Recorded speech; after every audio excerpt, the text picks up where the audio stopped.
nuestro Señor Jesucristo. Gracias, Señor, por este día. Y juntos decimos, Señor, que te honramos y que te bendecimos. Gloria inmarcesible, oh júbilo inmortal, en surcos de dolores, el bien termina ya, el bien termina ya. Oh gloria inmarcesible, oh júbilo inmortal, en surcos de dolores, el bien termina ya. Aleluya, es nuestro clamor y es nuestra bendición. Romanos, amada iglesia, abrámoslo juntos para que tengamos una palabra hermosa de proclamación. Nuestra palabra para el día de hoy declara que debemos aprender a ser hermanos. Es nuestra segunda entrega de aprender a ser hermanos y es un tema sumamente especial para este día, que todos podamos comprender que somos hermanos. Y dice Romanos capítulo 12, versículo 10, abra su Biblia y también su corazón y proclamemos. Iglesia infantil, iglesia juvenil, sigan bienvenidos, los amamos. Dice así, léalo conmigo. Amaos los unos a los otros con amor fraternal. En cuanto a honra, prefiriéndonos los unos a los otros. Amén. Entonces, dile al que está a tu lado, si tienes que preferir a alguien, prefiéreme a mí. Prefiéreme a mí. Si tienes que tener una preferencia en tu corazón, que sea yo, que soy tu hermano. Señor, hay algo maravilloso que como iglesia sabemos y entendemos, Señor. Más allá de la biología, Señor, más allá de la sangre, nos une la preciosa sangre de nuestro Señor Jesucristo.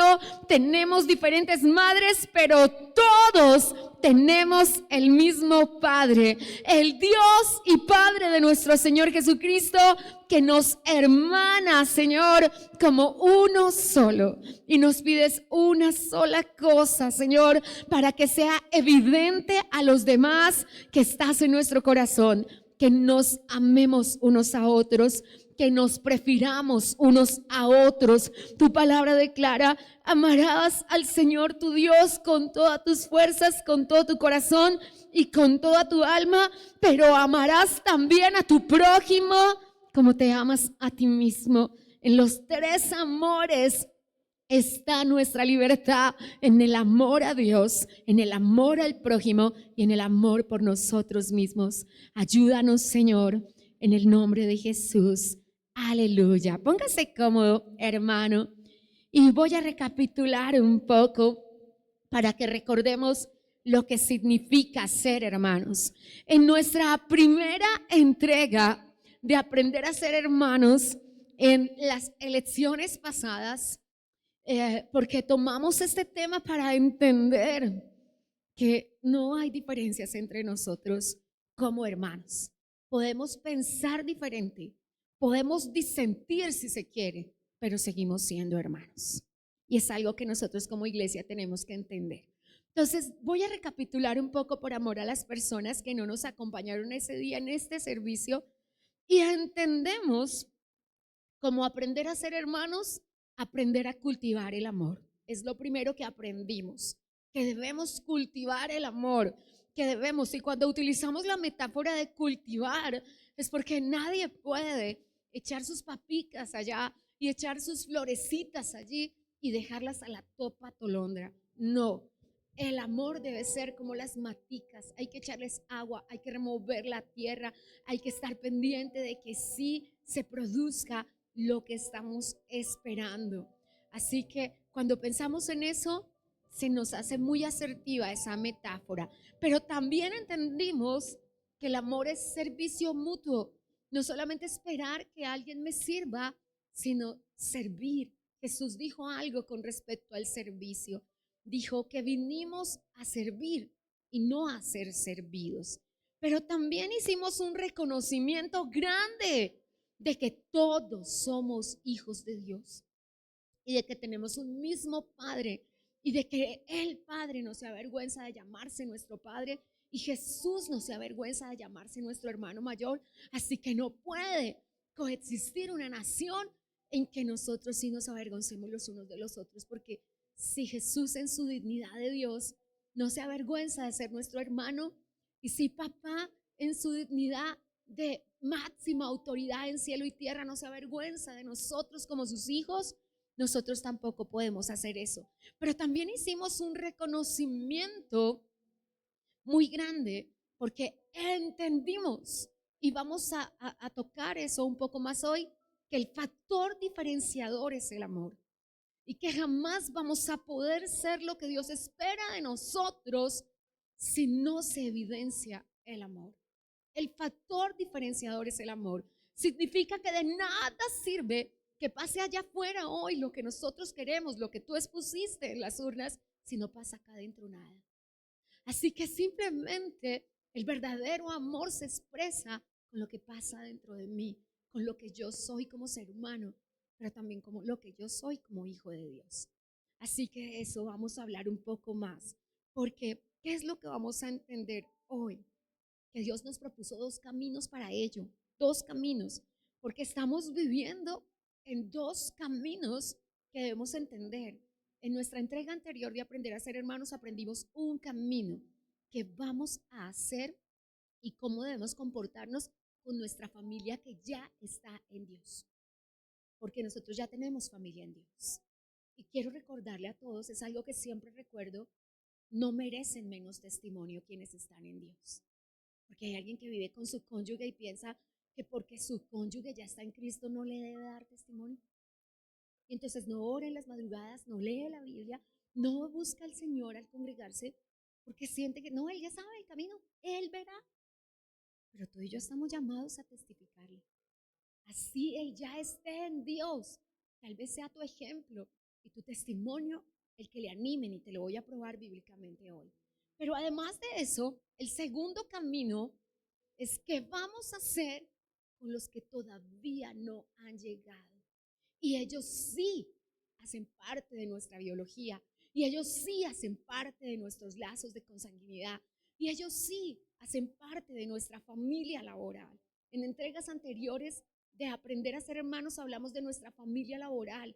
Y Jesús nos dijo que somos corresponsables en Conciencia Maranata de la salvación de ellos, porque estarán dos trabajando en la empresa y el uno será tomado y el otro será dejado. Y puede que sea yo el que, al ser su jefe, al ser su subalterno o su compañero de trabajo, le muestre quién es Dios y él no tenga que ser dejado en un contexto laboral. Así que hoy continuaremos ocupándonos de algo que Dios me permitió denominar una tarea sublime. Creo que la más grande tarea a la que nos ha llamado el Señor, y es a aprender a ser hermanos. Note, a ser hermanos se aprende, se aprende. Quienes nacimos, y me lo has escuchado un millón de veces y no voy a dejar de decirlo hoy, considero los lazos de hermandad demasiado grandes, porque haber estado en la misma barriguita de la mamá, creo que nos une unos lazos de amor increíbles. Nos une nuestro horno santificador, o eso es lo que dice Jeremías capítulo 1, versículos 5 y 6. Porque el Señor dice: antes de traerte a este mundo, te escogí para que fueses profeta para las naciones. Y cuando estabas en el vientre de tu mamá, te santifiqué. Así que el proceso santificador se da en el vientre. Y en el vientre estuvimos solamente tú y tus hermanos. Mis hermanos y yo. Así que tenemos un vínculo sobrenatural, una bendición maravillosa al ser hermanos. Pero hoy voy a ir más allá. Eso te lo expliqué en nuestra entrega anterior. Dios me permitió traerte al corazón lo que significa ser hermanos de sangre y lo que es haber estado en el vientre de la mamá. Pero hoy voy a ir más allá. Nuestros lazos de sangre que nos unen hoy no son biológicos, no son los grados de consanguinidad, es la sangre preciosa del Cordero, la que se derramó en el Calvario para que tú y yo hoy seamos hermanos. Y es increíble. Cuando tomamos la Santa Cena, el texto dice, discierna el cuerpo de Cristo. Y cuando nos dice discierna, a dos cosas somos llamados en la Santa Cena: a pensar en el sacrificio de la cruz y a amar a nuestros hermanos. Porque dice, discierne el cuerpo de Cristo. El cuerpo de Cristo es quien está a tu lado. Hoy no me puedo ocupar de él, en la próxima entrega te hablaré de lo que es el cuerpo de Cristo para que lo puedas entender. Porque somos hermanos y porque por la gracia de nuestro Señor Jesucristo estamos unidos en uno solo. Y la sangre de Cristo, perdóname, nuestros hermanos de lo natural son maravillosos. Y yo tengo una hermana mayor y 3 hermanos menores, una hermana menor y 2 varones. Y los lazos de consanguinidad son de amor. Si me preguntas quiénes han sido los mejores amigos de mi vida, son mis hermanos. Y tengo unos lazos de amor maravillosos, pero no son menos, hermanos, los lazos de la sangre de Jesucristo, que es mayor y es la que tiene mérito en el trono de Dios. Siempre recordemos eso, que lo que mira el Señor en su trono son los méritos de la sangre del Cordero. Así que cuando pienso en esto, quiero darte unas razones que me dio el Señor para que entendamos que por medio de la sangre de la cruz nos hermanó y que no podemos tratarnos de cualquier manera. Existen personas que por su sufrimiento, por su contexto emocional, por su forma de haber llevado su vida, no han aprendido a amar. A amar se aprende. Es el esposo el que nos enseña a amar la relación conyugal. Somos nosotras las que enseñamos a un varón a amar. Son los hijos los que nos enseñan a multiplicar ese amor, a poder dar ese amor sin diferencias, sin competencias. Nosotros aprendimos de ellos, porque un hijo te enseña a amar, pero 2 hijos te enseñan a multiplicar ese amor. Y como ya somos hermanos de sangre, de la sangre de Jesucristo, no podemos mirar al que piensa diferente por encima del hombro. No podemos mirar al que disiente de nosotros. Hoy vamos a hablar de lo que es disentir de otra manera. Y no podemos decir, nada tiene que ver él conmigo, porque sí. Pero también tengo que decirlo hoy, también somos hermanos de patria. 222 naciones y a papá le plació ponernos en esta. Así que para nosotros los nacionales, el grande privilegio. Para ti que no eres nacional, la obligación. Pues Jeremías dice que si papá te dio permiso de vivir en esta nación, tú debes velar por esta nación, porque en la bendición de esta nación a ti te va a ir bien. Así que ambos tenemos la misma corresponsabilidad con esta nación, los nacidos y no nacidos en ella, porque estamos conectados mutuamente y nos necesitamos. Nos necesitamos. Pon tu negocio y que nadie compre. Nos necesitamos. Esto lo decía yo cantando con la escuela dominical y era algo como, tú necesitas de mí, yo necesito de ti, nosotros necesitamos de Cristo. Lo cantábamos con los niños y lo creo totalmente. Tú necesitas de mí como yo necesito de ti. Y todos necesitamos de Cristo. Entonces necesitamos entender que podemos pensar diferente. ¿Qué entenderemos hoy? Algo que papá me dijo, que todos tenemos un rol diferente. Dentro de la familia, dentro de los hogares, dentro de la ciudad, dentro de nuestros trabajos, todos tenemos un rol diferente, pero todos tenemos un propósito único. Así que aunque nuestros roles sean diferentes, nuestro propósito es único. Así que necesitamos que todos lo podamos comprender. ¿Qué más vamos a entender? Que sin ti o sin mí el cuerpo se debilita. Y por donde se debilita el cuerpo, por ahí se va a romper. La razón por la que Nabucodonosor finalmente pudo entrar a Jerusalén es porque encontró una muralla fisurada. Y murallas fisuradas harán que el enemigo entre. Y nosotros somos eso. Esto nos lo enseñó Nehemías cuando puso a las familias a construir el muro. Y en una mano tenían la palabra de Dios y en otra mano tenían su espada. Y mientras trabajaban tenían palabra de Dios, espada y su familia ahí para construir los muros. Porque los muros son construidos por las familias. Así que puedes decirle al que está a tu lado, me necesitas, me necesitas. Quieras o no, me necesitas, amén. Así que, ¿qué somos? Porque de pronto no lo hemos entendido. Somos una corporación. No lo digo en un concepto financiero. ¿Qué es una corporación? Que todos avanzamos, que todos sanamos, que todos prosperamos. Y no lo digo desde un concepto socialista o capitalista, porque ni el socialismo ni el capitalismo va a cambiar nada. Esto lo cambia el cristianismo. Nada más.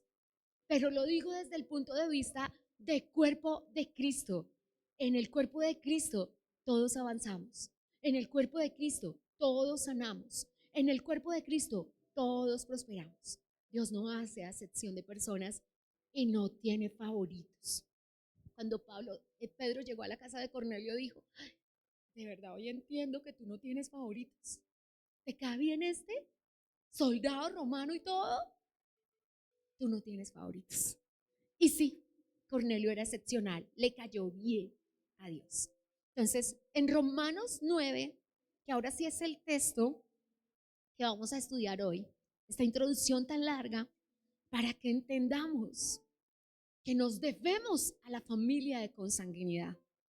Lindos nuestros hermanos, qué maravilla, pero nos debemos a la familia de Cristo también. Y nuestra familia de Cristo también es nuestro cónyuge, y nuestra familia de Cristo también es nuestro hermano, y también los que no han llegado. Así que voy a decirlo como lo dice el apóstol Pablo en Romanos capítulo 9. Yo amo esa palabra, la llevo escrita en mi corazón. Voy a leerla en Reina Valera y después voy a darle mi versión parafraseada. ¿Por qué? Porque mi versión yo la construyo de todas las versiones. Tomo PDT, ya te lo voy a mostrar, tomo NTV, NBI, la NBLA, la Biblia Panamericana, y estudio todo lo que podamos entender y que se nos grabe en las tablas de nuestro corazón, pero por amor a ti la voy a poner acá en Reina Valera 60 y dice así. Es muy fuerte lo que dice y necesitamos leerlo juntos para comprenderlo. Dice verso 1, Romanos 9, una hojita atrás de donde comenzamos. Verdad te digo en Cristo, no miento, y mi conciencia me da testimonio en el Espíritu Santo. Mi testigo es el Espíritu Santo. Para eso hay que decir la verdad, ¿cierto? Que tengo gran tristeza y continuo dolor en mi corazón, porque deseara yo mismo ser anatema, separado de Cristo, por amor a mis hermanos, los que son mi pariente en lazos de consanguinidad. Él dijo, según la carne. Ahora déjenme parafrasearlo un poco. Él dijo, yo soy seguidor de Cristo y mi conciencia testifica que no soy un cristiano cualquiera, soy un cristiano de verdad. Pero mi testigo es el Espíritu Santo en cuanto a lo que les voy a decir. Eso está diciendo el apóstol Pablo. El escritor de Romanos es el apóstol Pablo. Y está diciendo, mire, yo tengo una tristeza y no estoy mintiendo, les estoy diciendo la verdad, dijo el apóstol Pablo. En PDT dice, soy seguidor de Cristo. El Espíritu Santo guía mi conciencia y me dice que no estoy mintiendo, que digo la verdad. En NBL dice, me agobia la tristeza y un profundo dolor me tortura sin cesar el corazón. Eso me toca muchísimo. Es el verso 2 que en Reina Valera dice, tengo tristeza profunda. Y la Biblia de las Américas dice, con gusto aceptaría convertirme en un objeto de maldición, separado incluso de Cristo, si eso contribuye al bien de mis hermanos. Dios mío, yo no sé si uno sería capaz de decir algo así. Moisés lo dijo, bórrame a mí del libro de la vida, con tal de que salves al pueblo, en un contexto de locura. Papá estaba súper bravo, habían hecho el becerro, se habían rebelado, habían hecho cosas y el Señor dijo, no, Señor, se borra del libro de la vida a quien corresponda por su pecado, no a usted. Pero no era que Moisés quisiera condenarse. No es que Pablo no entienda la salvación, es que dice, Dios mío, porque quiero estar en el cielo sin mi papá. Yo realmente quiero estar en el cielo sin mi abuelo. Yo realmente quiero estar en el cielo sin las personas que han dado su vida a la empresa y han trabajado conmigo hombro a hombro, y parte del dinero y el patrimonio que he construido lo he construido con ellos. ¿De verdad yo voy a pasar la eternidad sin ellos? Y entonces nos dice de esa manera que solo Pablo puede decirnos, porque el factor diferenciador es el amor. Dice, tengo un dolor incesante, tengo una tristeza, tengo un gran dolor, note, incesante, permanente, constante. No me duele un momentico, eso es lástima. No, me duele todos los días. Casi no puedo comer, casi no puedo dormir. Me cuesta estar concentrado en el trabajo porque el Señor podría venir hoy y mi papá está tomando. Los borrachos no heredarán el reino de los cielos. ¿Puedo yo vivir con eso? ¿Puedo yo sentarme y comer tranquilo? Eso es lo que está diciendo Pablo. Entonces, ¿cuál es esa carga de Pablo? Dice, mis hermanos, mi casa, los que están conmigo y no han entendido lo que yo ya entendí, que el evangelio es la única salvación y que la única puerta de entrada al reino es Cristo. Que pueden ser excelentes testigos de Jehová, maravillosos adventistas, preciosos católicos, pero no van a entrar al reino de los cielos. Haber nacido en Israel tampoco les garantizará nada, porque tiene que mediar la palabra de Dios. ¿Qué fue lo que dijo?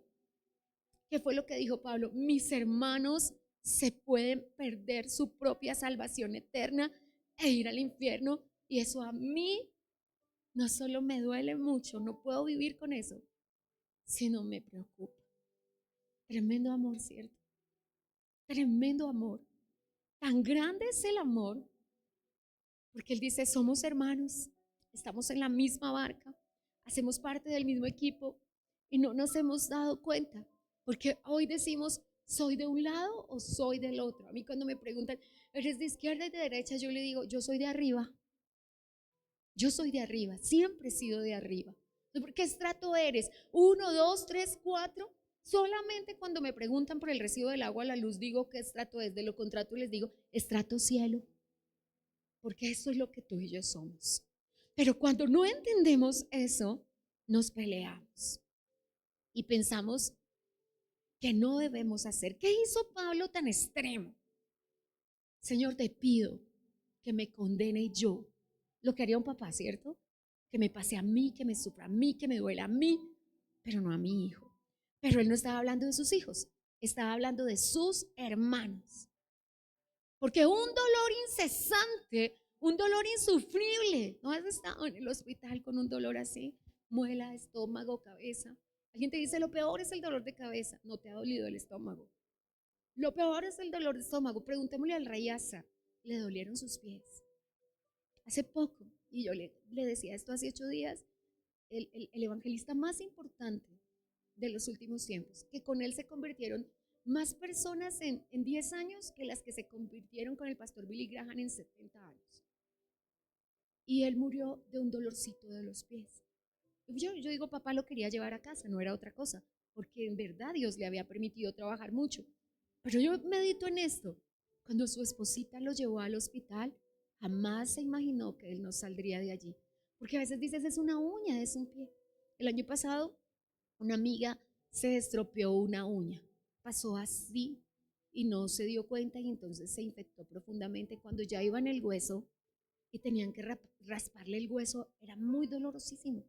Entonces, cuando piensas en ese dolor, el apóstol Pablo dice, yo lo tengo en el alma. Y cuando me levanto digo, Dios mío, si vienes hoy, Dios santo. Entonces, ¿qué es lo que nos propone el Señor? Dijo Pablo, ¿de qué me sirve ser un heraldo y ganar a cantidad de personas? Que hoy pase allá afuera lo que yo espero, si acá adentro no pasa.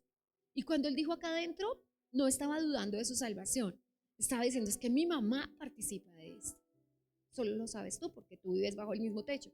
Es que mi padre participa de esto.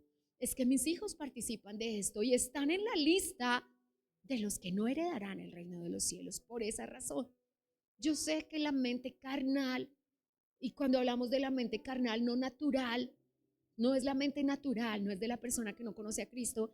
La mente carnal se dice a sí misma para justificar sus pecados. Dios es bueno. Dios que va a llevar a mi papá al infierno porque está tomando. Sí, yo no desconozco que Dios es bueno, pero la norma es la norma. Y él dijo, y es bien importante, perdóneme que yo sea tan jurídica, pero realmente la norma es la norma. Y la norma que yo transgreda y cambie y la haga como me parezca. Yo no puedo parar frente al policía de tránsito y decirle qué pena, yo no sabía. El desconocimiento de la ley no me hace a mí que no la tenga que cumplir. Y la norma dice, no heredará el reino de los cielos. Punto. El Señor no puede cambiar, el Señor no puede decir, hagamos una excepción con él, hagamos una excepción con ella, porque entonces las excepciones romperían la norma.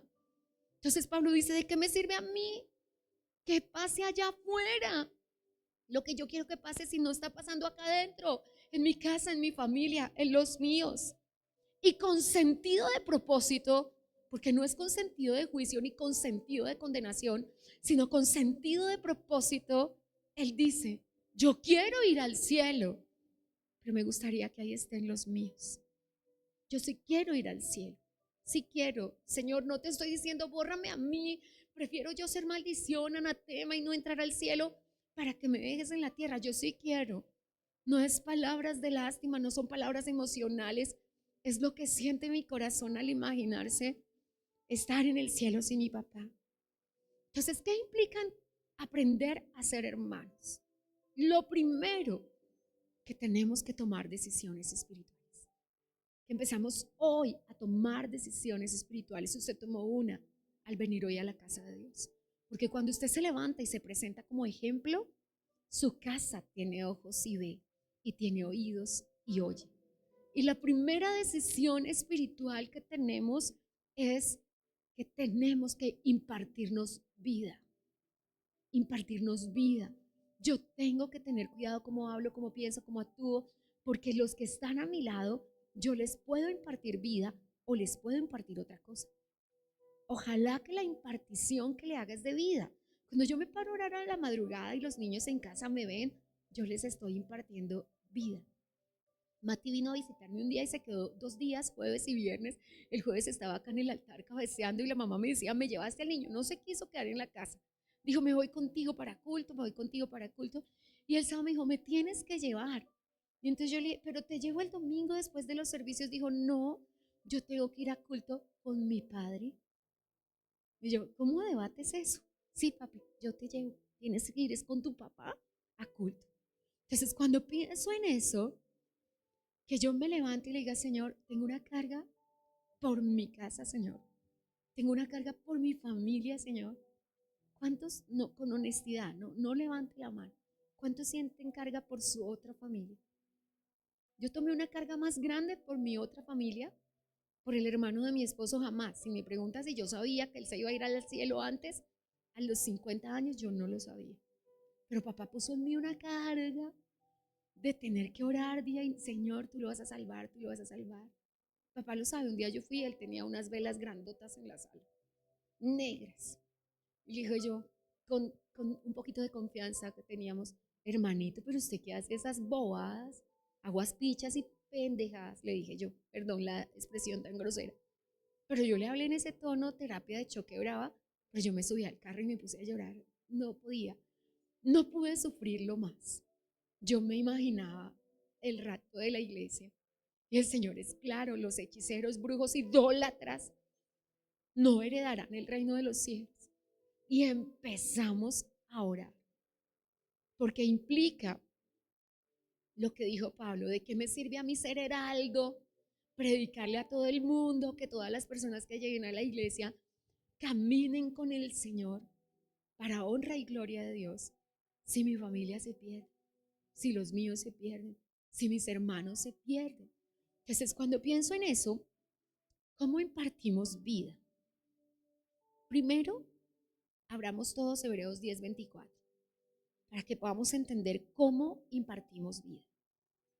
Y me gusta que sea bíblicamente para que no sea un consejo humano, porque las palabras se las lleva el viento, pero la palabra del Señor permanece para siempre. El cielo pasará, la tierra pasará, pero su palabra no pasará. ¿Cómo impartimos vida? Dice así, Hebreos 10:24. Considerémonos unos a otros para estimularnos al amor y a las buenas obras. Considerémonos, considerémonos. Es una palabra griega que significa concéntrate, observa, mira. La palabra que diríamos en nuestro castellano es enfoquémonos espiritual, mental y emocionalmente en una meta, con gran atención, no con una atención superficial. Démonos cuenta que necesita la otra persona. Eso es, considerémonos con gran atención, con una atención principalísima. ¿Cómo está su vida espiritual? ¿Cómo está la vida espiritual de mi papá? Con una atención intencional, porque él tal vez me diga, como dicen los malos cristianos, ¿no? El cristiano tibio de una iglesia dice, es que estoy yendo a otra para que tú lo dejes en paz, ¿cierto? Para que tú lo dejes en paz, porque sabe que allá puede ir cada año, puede ir cuando quiera, no tener una vida personal con Cristo y no pasa nada, ¿cierto? Pero también el no cristiano, el que pertenece a otra fe, te dice, Dios también está aquí. Y tú vas a tener que decirle, presta mucha atención a cómo estás viviendo tu vida espiritual. ¿Qué es lo que tenemos que hacer? Investigar sus necesidades espirituales. Todos podemos hacerlo, todos podemos hacerlo. Note sus necesidades espirituales, no su vida, no saber cómo come, cómo viste, qué hace y a qué horas. No, Dios no nos mandó a chismosear. La palabra es investigar con un solo propósito, con una sola intencionalidad. ¿Cómo puedo hacer? ¿Para qué me pide yo que Dios a mí que investigue? Para que yo sepa con qué palito lo cojo.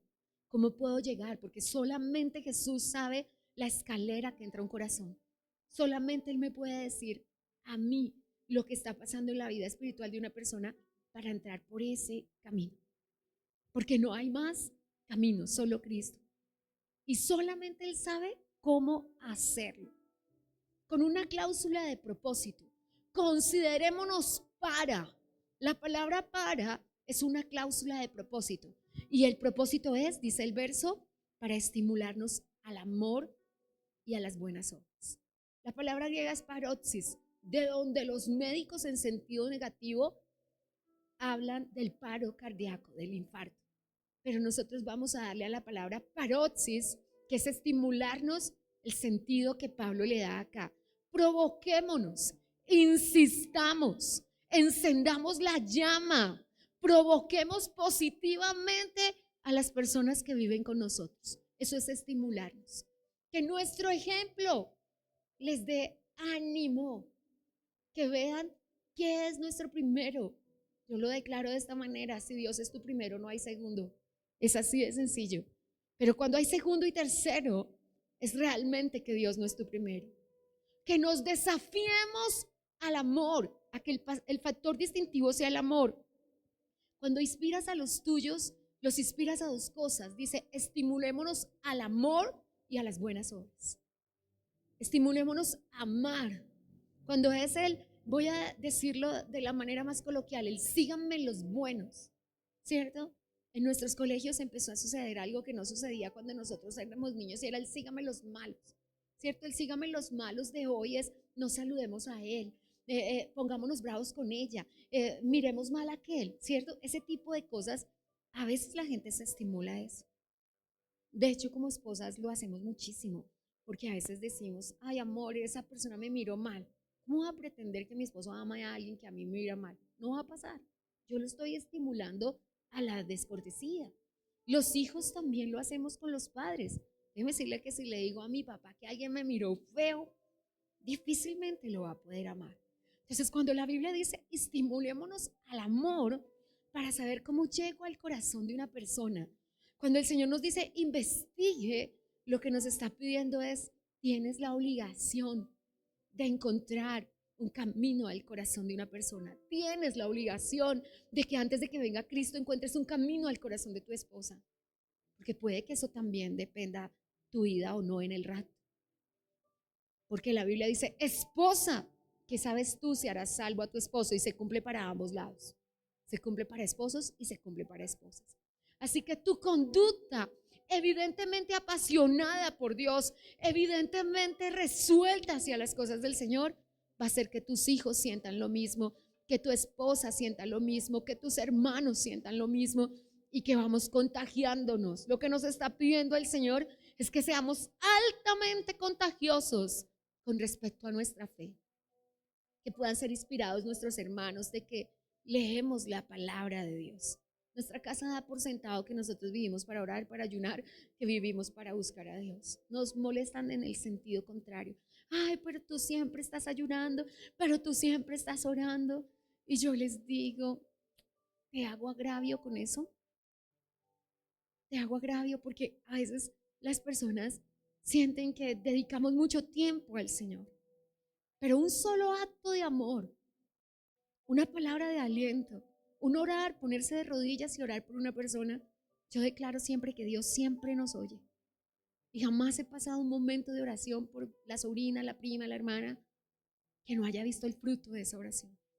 Vi el fruto de esa oración en mi suegro, 37 años de alcoholismo, y ya hace 36 que no toma, ni un trago. Vi el fruto de esa oración en mi cuñado que hoy está en el cielo. Veré el fruto de esa oración en sus hijos que también entrarán al cielo con sus cónyuges y sus sobrinos de mi esposo. Entonces, ¿qué es lo que nos pide Dios? Que tu estímulo al amor y a las buenas obras despierte a otros a amar a Dios. Esas son decisiones espirituales que tenemos que tomar. El síganme los buenos. La segunda decisión que tenemos que tomar es elijo amar. Amar como ama Dios. Mateo 5, 44 y 45. A los que me ofenden, a los que me aborrecen, a los que me odian, a los que no soy monedita que les cae bien.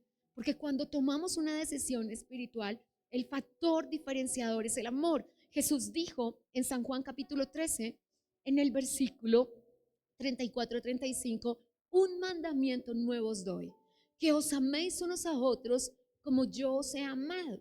Deuteronomio 6:7 dice, amarás a tu prójimo. Levítico 18:19 dice, amarás a tu prójimo. Entonces, ¿en qué sentido Jesús le dijo, en las últimas palabras de Jesús, después de haberle lavado los pies, en el mensaje más importante de su vida, que es San Juan capítulo 13, 14, 15, 16 y 17, los 5 capítulos más importantes del corazón de la palabra de Dios, las últimas palabras de Jesús? Mire, yo les doy un mandato nuevo. ¿En qué sentido era nuevo? En la cláusula de propósito, porque Él les dijo, van a amar a su prójimo, van a volver a amar, van a amarse los unos a los otros, pero hay una cláusula, una palabrita encontrada allí en ese versículo, como yo los amo, como yo. El ejemplo es Jesús. Entonces, ¿qué fue lo que el Señor dijo? Que el producto de entender el Evangelio, el factor diferenciador, es un amor nuevo puesto por el Espíritu Santo en nuestros corazones, donde somos capaces. ¿Cómo ama Jesús? Con un amor sacrificial. ¿Cómo ama Jesús? Como testigo fiel y verdadero, porque Él sí sabe todas las cosas que pasaron, cuándo pasaron, cómo pasaron, por qué pasaron. Y Dios ama sin juicio. El nuevo pacto del que habla Jeremías 32 y 33 nos constituyó como herederos del bautismo del Espíritu Santo. El nuevo pacto no nos dejó para que amemos solos. El Espíritu Santo se derrama en nuestros corazones y nos enseña a amar. Así que eso es lo segundo que tenemos que hacer. Y déjeme, se lo resumo. ¿Qué es lo que dice? Estimulémonos al amor, estimulémonos, síganme los buenos, que te presentes en todo como ejemplo. ¿Cuál es el factor diferenciador que usted y yo tenemos que hacer que funcione? Tenemos que hacer que funcione. Tal vez la cuñada no nos parece lo más lindo de este mundo, pero tenemos que hacer que funcione. Porque es lo que pasa con los hogares. ¿Por qué las personas se divorcian? Porque les parece más fácil decir, hasta aquí, no funcionó. Pero usted y yo tenemos un mandamiento nuevo. Tenemos que intentarlo, intentarlo, intentarlo hasta que funcione. Ahora déjeme decirle cómo va a funcionar. Y tercero que tenemos que hacer, entonces lo primero que tenemos que hacer es tomar decisiones espirituales. Usted y yo impartimos vida. El que se sienta a nuestro lado no se queda dormido. El que se vuelve amigo de nosotros aprende a ayunar, aprende a amar la casa de Dios, aprende a buscar a Dios. No es sígame los malos, venga miramos mal a aquel, venga nos saludamos a aquel, sino que el que se une a mí comienza a ser una persona espiritual. Nos impartimos vida, pero también nos impartimos vida desde el amor, desde elijo amar. A los más difíciles de amar, más necesito amarlos. Y lo tercero y no menos importante, y en lo que me quiero detener en los últimos minutos de la reunión es, debemos comprender a los sinceramente equivocados. Perdóneme, ¿existe eso? Sí, es una palabra que acuñé hace muchos años. Cuando alguien me decía, mira esta persona tan horrible, yo le decía, está sinceramente equivocada. Creo que no lo vas a poder comprender hasta que te lo pueda dilucidar un poco. Cuando papá me lo enseñó, me dijo, acuérdate que tenemos que impartirnos vida. Acuérdate que tomamos decisiones espirituales. Acuérdate que el factor diferenciador es el amor.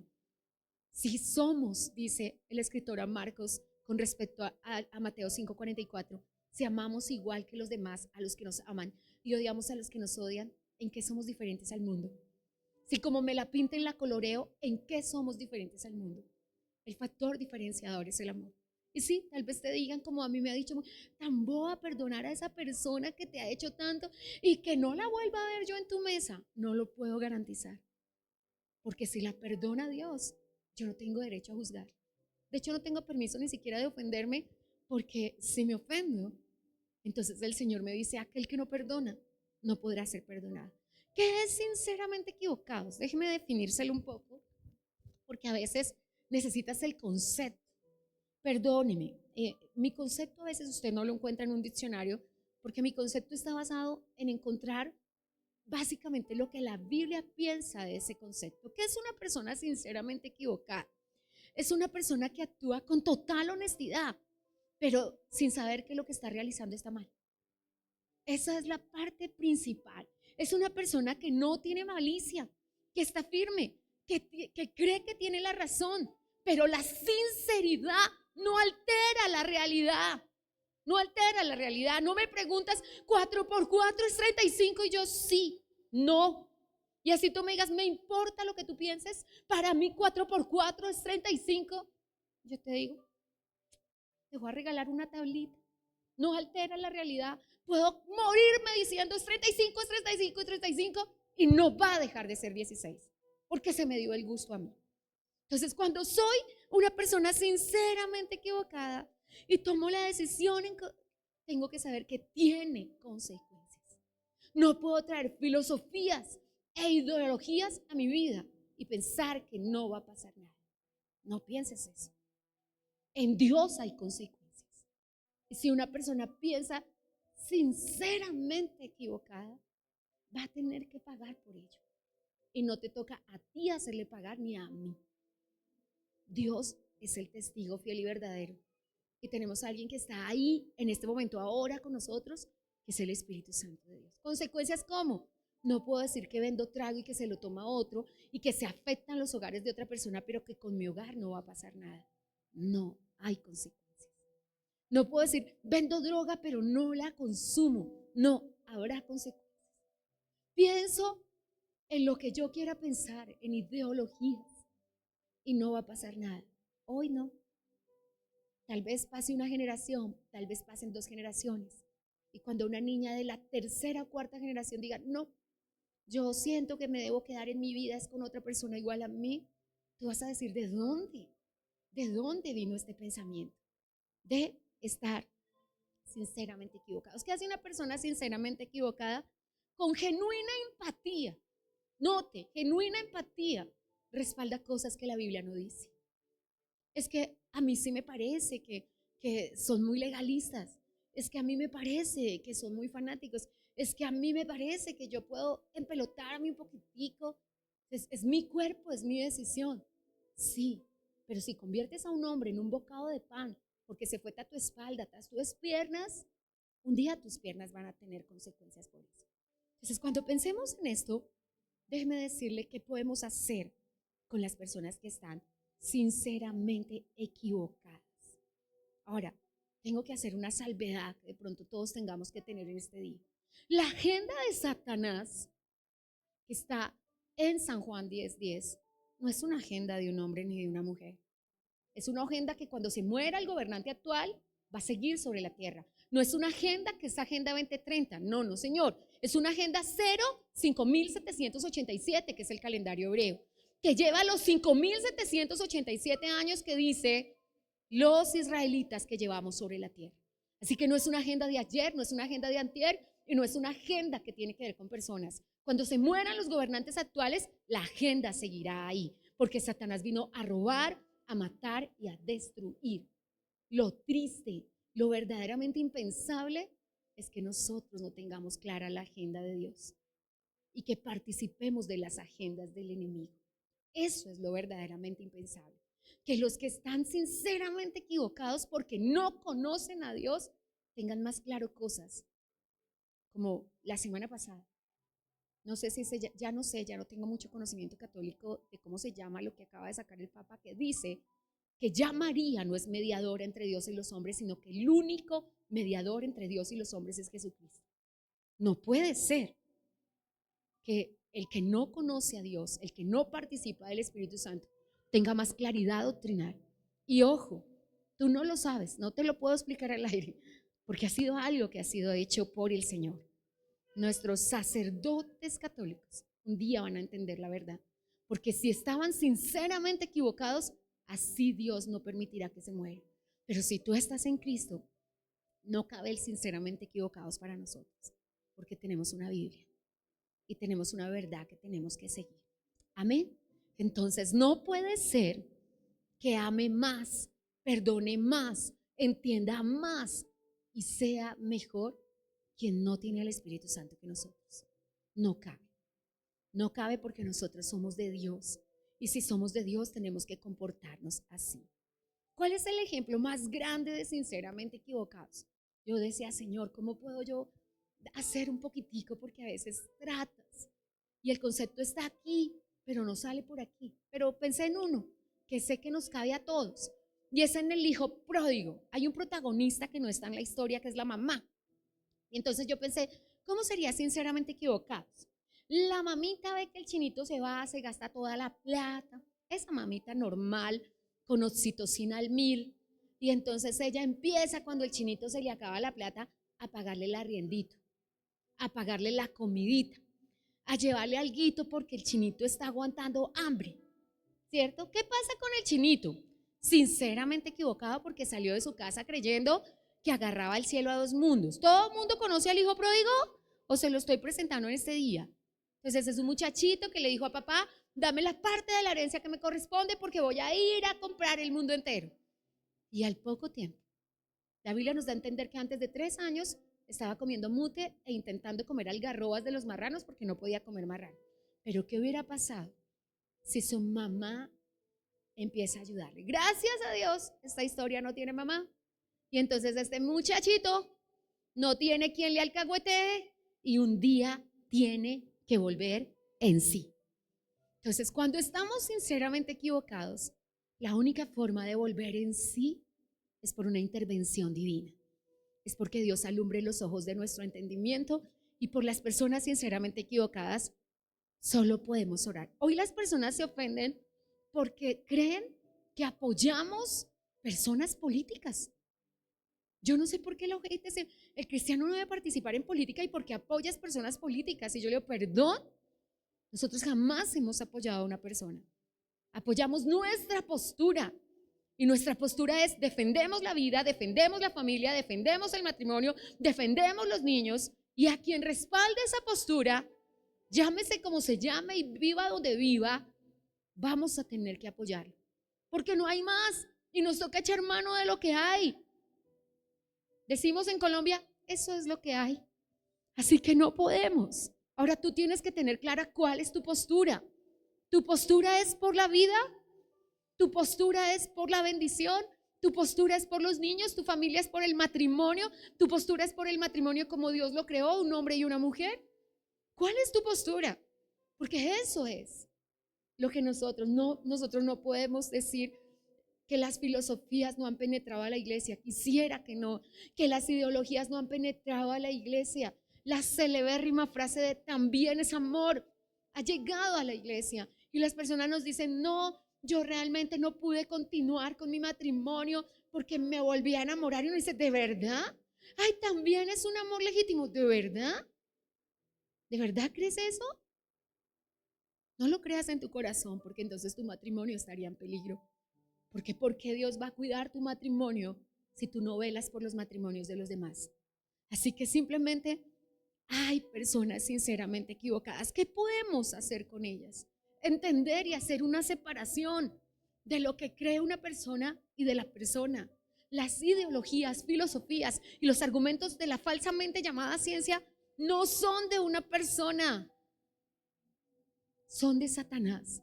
Y podrá utilizar al que quiera, al gobernante de turno, al que sigue, al que va más allá. No sabemos a quién utilice. El enemigo instrumentaliza a personas porque no puede venir y hacerte brujería él mismo. Podría hacerlo, pero sería muy evidente. Entonces utiliza al brujo, al hechicero, al satanista. Instrumentos del mal.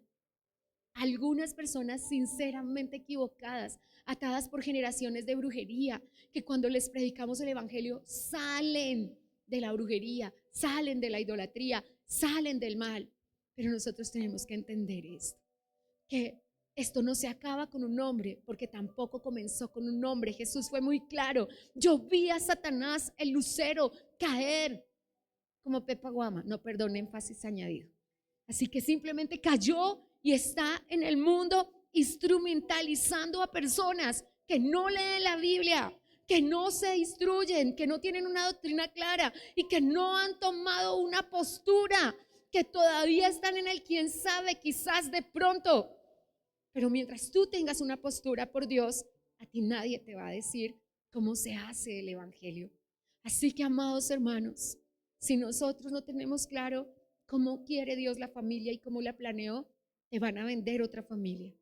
Respeto a las diferentes familias donde los niños están con una abuela. Lo denominamos en psicología familia disfuncional. Y a veces las personas se enojan porque uno utiliza esa expresión. Pero familia disfuncional no es familia hecha por Satanás. Es hecha por el pecado, por las circunstancias.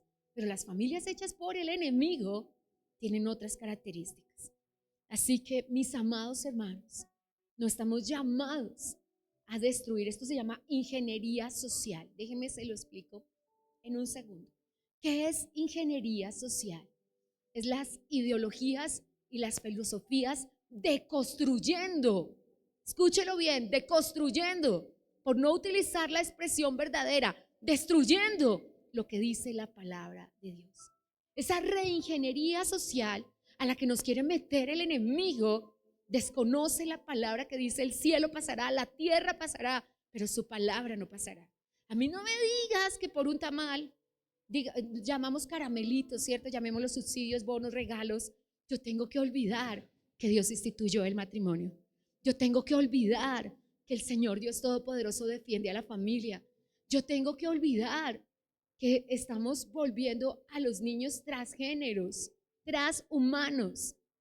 No tengo el tiempo para explicarte esos conceptos, pero la reingeniería social va a deconstruir en muchas personas lo que saben, todo lo que el Señor dejó claramente escrito, porque no hay una sola cosa que tú quieras saber que no esté escrita en la palabra de Dios. Y nuestro trabajo es no permitir que lo que el enemigo quiera colocar en la mente de las personas, nuestro corazón lo acepte.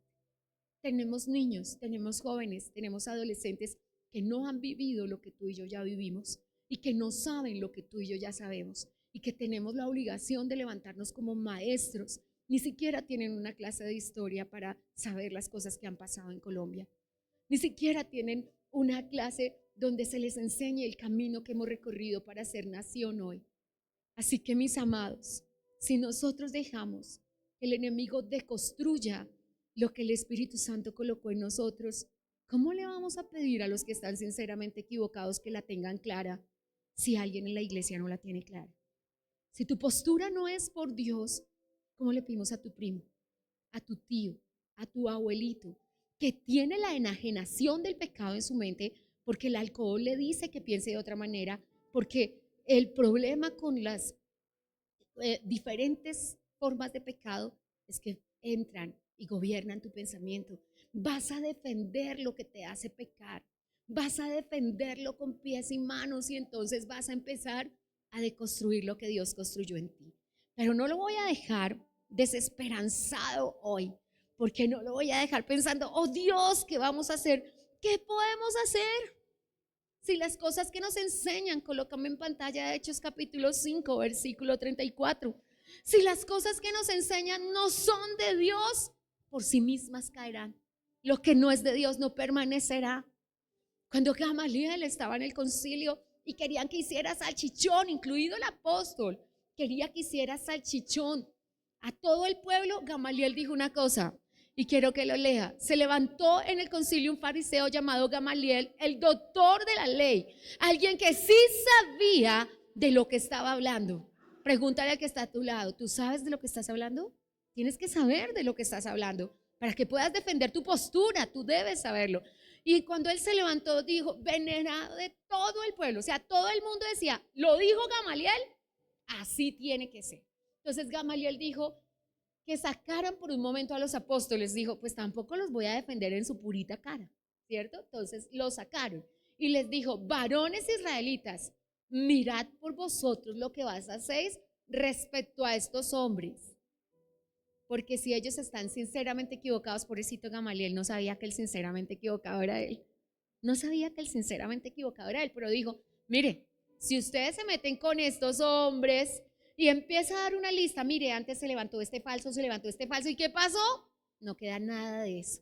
Recuérdeme un gobernante en Colombia de que quede algo, no queda nada, ¿cierto? Ahora siga, por favor, dice el verso siguiente, dice, pero él fue muerto y todos los que le obedecieron fueron dispersados y reducidos a nada. ¿A qué quedan reducidas las filosofías, las ideologías y las mentiras del enemigo? Dígalo con todas sus letras, a nada. A su tiempo eso será reducido a nada. Pero, continúe leyendo, pero, dice el verso, después de esto se levantó otra persona, continúa leyendo, pereció también él y todos los que obedecieron fueron. ¿Y qué sigue? Y ahora os digo, apartaos de estos hombres, de los 12, ¿cierto? Acá estaba solo Pedro y Juan. Y dice, si este consejo o estas obras de los hombres se desvanecerán, pero no se hallen peleando contra Dios. Dígale al que está a su lado, no se puede pelear contra Dios. No se preocupe, iglesia, no se puede. Si hay alguien sinceramente equivocado, no está peleando contigo, no está peleando conmigo, está peleando contra Dios. ¿Sabe qué? Dios sabe defenderse. Dios sabe defenderse. Pero déjeme cerrar. Gracias. No quise buscar este texto. Son personas que están siendo instrumentalizadas, pero no significa que deban ser descartadas. Hubo un Saulo, cierro con esto, Hechos 9, versículo 3. Hubo un Saulo, el verso 1 de Hechos 9, y se lo dejo como tarea, léalo en su casa. El tiempo no me da para contárselo todo, que estaba sinceramente equivocado. El verso 1 dice que respirando amenazas de muerte, perseguía a la iglesia con el celo de querer matar a la iglesia. ¿Sabe qué él nos cuenta? Está 3 veces su testimonio. Tan traumado está Saulo con lo que él hacía, que él nos cuenta, yo era capaz de entrar a la casa de una persona, mechonearla, sacarla de los cabellos y hacerla maldecir el nombre de Jesucristo. Pobre Saulo, no podía vivir con eso. Pero vino el Señor, el autor de la vida. Y la Biblia dice que la luz del Señor, el verso 3 dice que el Señor le apareció en el camino. Aconteció que al llegar cerca de Damasco vio una gran luz. Déjeme decir, donde hay sinceridad, habrá luz. Algún día las personas sinceramente equivocadas verán la luz, verán la luz. Esto es increíble. Cuando se para, le dice el Señor Jesús a Saulo, tú conoces la historia, ¿por qué me persigues? Y él le dice, no, Señor, yo no te estoy persiguiendo a ti. Sí, me estás persiguiendo a mí. Toda persecución contra los míos es contra mí. Jesús sí sabe ser hermano. Si te tocan a ti, lo están tocando a él. Me encanta el verso 10, porque en el verso 10 el Señor va a la casa de un señor todo correcto que se llama Ananías y le dice: Ananías, levántate, te necesito. Ve y le hablas a Saulo. Ay, no, Señor. Él no dijo, él está sinceramente equivocado. Él dijo, él es malo. Yo sé todo lo que él ha hecho en Jerusalén. No, Señor.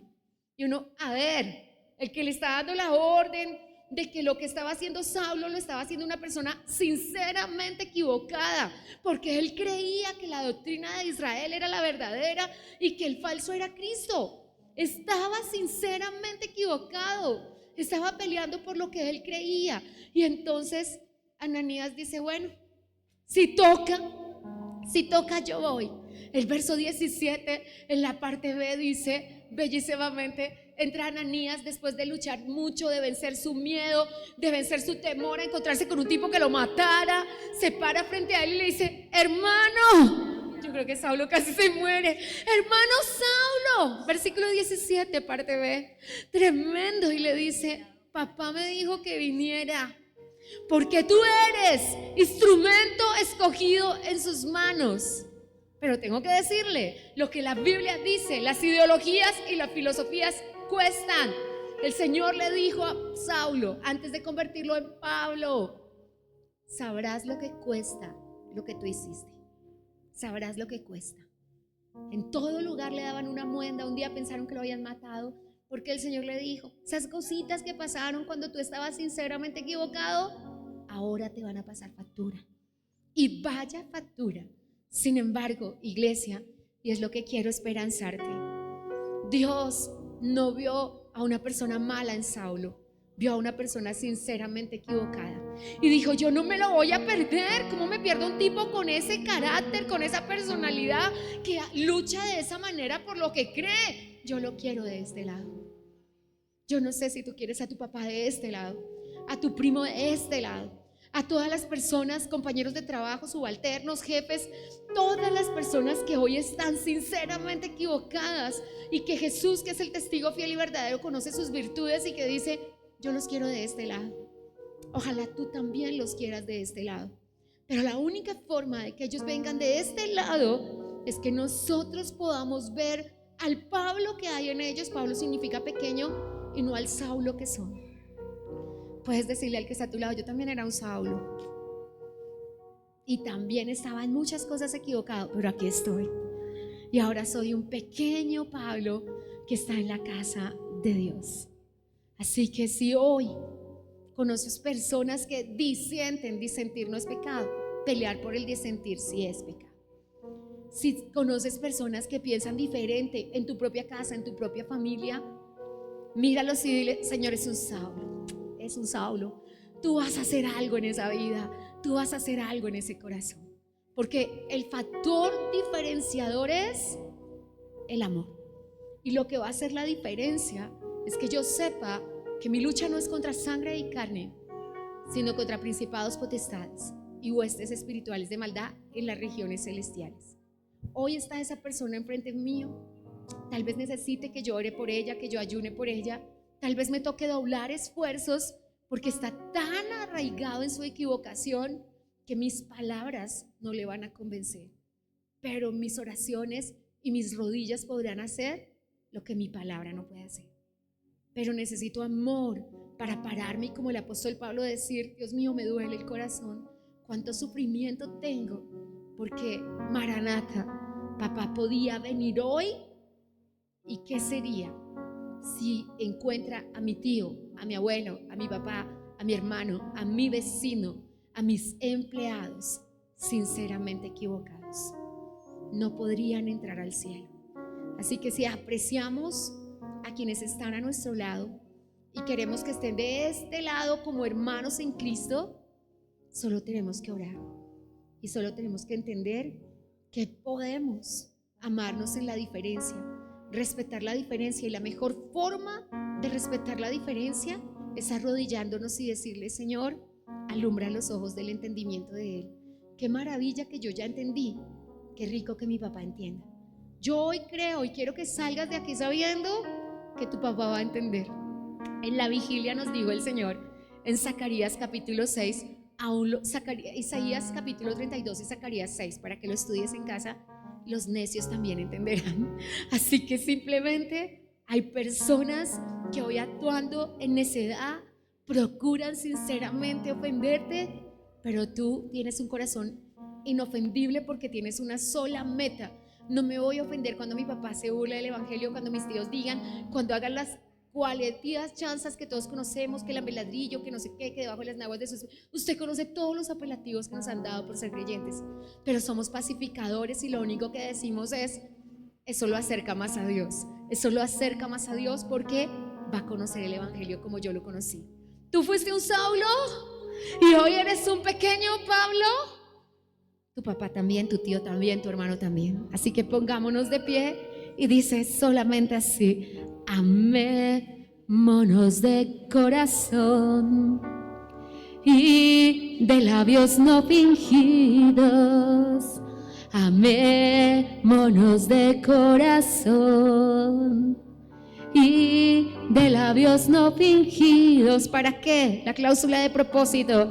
Para cuando Cristo venga, para cuando Cristo venga, nos encuentre apercibidos. Para cuando Cristo venga, para cuando Cristo venga, nos encuentre apercibidos. ¿Cómo puedes tú orar enojado con tu hermano?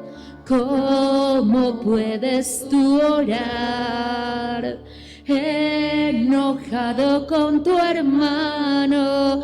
Dios no escucha tu oración, Dios no escucha tu oración si no te has reconciliado. Dios no escucha tu oración, Dios no escucha tu oración si no te has reconciliado. Mandamiento nuevo os doy, que os améis unos a otros. Mandamiento nuevo os doy, que os améis unos a otros. ¿Cómo? Como yo os he amado, como yo os he amado, que os améis también vosotros. Como yo os he amado. Hemos escuchado Un Tiempo con la Palabra, con los pastores Luis y Viviana Cruz. Dios los bendiga. Hemos escuchado Un Tiempo con la Palabra, con los pastores Luis y Viviana Cruz. Dios los bendiga.